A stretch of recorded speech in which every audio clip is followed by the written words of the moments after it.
All right. Hello, I'm Nicholas Salome, a professor of physics here at Wichita State University. This week, we're hosting Dr. Ohana Benevides Rodriguez. I probably mispronounced that, of the Illinois Institute of Technology in Chicago as our physics seminar speaker. Dr.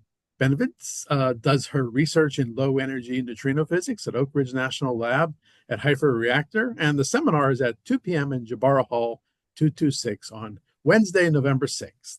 So, welcome. Thank you very much, Dr. Salome. Thank you for the introduction. As you mentioned, I'm a physicist. I am actually a physicist that got my bachelor in Brazil. I'm Brazilian, and I only went to the US for my PhD. And I am very excited to give the seminar this week. Okay. So, one question always comes to mind, and other people always ask of me, and so I'll ask it of you is how did you get into physics in the first place? It's not a very common field. Yeah, no, it's not. And it's actually a very interesting story. So it turns out that I came from a unprivileged family in Brazil, and I studied in this public school that really liked some teachers, and one of them was mathematics. I did not have a math teacher during primary school. So when I got to high school, I barely could do math at all. And there was this physics teacher that noticed that I was very good with physics concepts, but I didn't really have the math to go with it. So she started spending some extra time on me to teach me math to go with the physics. And then I just fell in love with it just by having that extra effort from her and attention and exposure to the topic.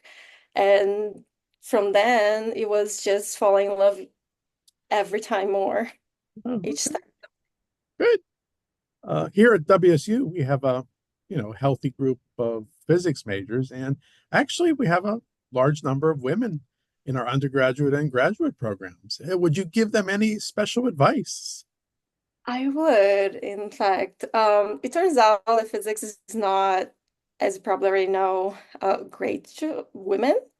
It's a little bit challenging to be a woman in the field. Not everybody's going to receive you well or hear your ideas or receive your ideas the same way they would from a man. Um, So you really need to find supporters. So I would say that the thing that was most important to my career was to have people that would support me and good mentors that would really understand my struggles and support me all the way to where I am right now, and that would recognize my struggles and find ways to help me through it. Okay. Yeah, my sister studied engineering in the 1970s, and she always keeps reminding me how she was the only woman in the entire field. So she could relate to your challenges, and we hope that times are changing, and we're very welcoming and supportive of women in our program here at Wichita State. So maybe you could briefly describe the physics of your seminar. Of course, you're going to have a whole hour to describe your seminar, but just gave us a peek at what you're going to talk about and why it's interesting and exciting. Of course.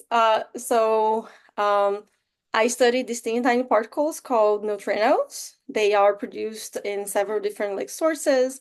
We have neutrinos coming from the sun. We have neutrinos coming from reactors, the ones that I'm going to be talking about, and we have neutrinos coming from supernova. So when stars explode, we have neutrinos being produced, or accelerators. Um, and they have this very interesting feature to them that they come in three flavors and they oscillate is what we call between them. So if you produce one in one flavor, let's say strawberry flavor, if you let it travel a little bit and you taste it again, so you measure it, it might be a chocolate like neutrino now. Um, and this oscillation feature is not completely understood yet. We are still studying it. And I work in this very interesting experiment called Prospect that just had some new results coming out this year about some specific features of this oscillation feature characteristic of these particles. Okay, yeah, I agree with you. It's an exciting aspect of physics and particle physics, the neutrino. It doesn't get its mass through the Higgs mechanism. It does it through some other mechanism. It has some odd behaviors. Like you said, neutrinos oscillate between flavors. And I think it's an exciting realm of studies for the United States to be leading. And of course, Oak Ridge Low Energy Facility is a great place, as well as Fermilab's Higher Energy Facility. So we look forward to your talk. This is all very exciting. And your seminar, anyone who wants to attend, please plan to come.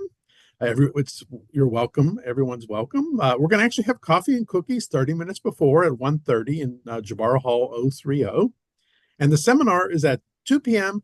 in Jabara Hall 226. So I'll see everyone there. So thank you. And I'm looking forward to seeing and working with you further. Thank you.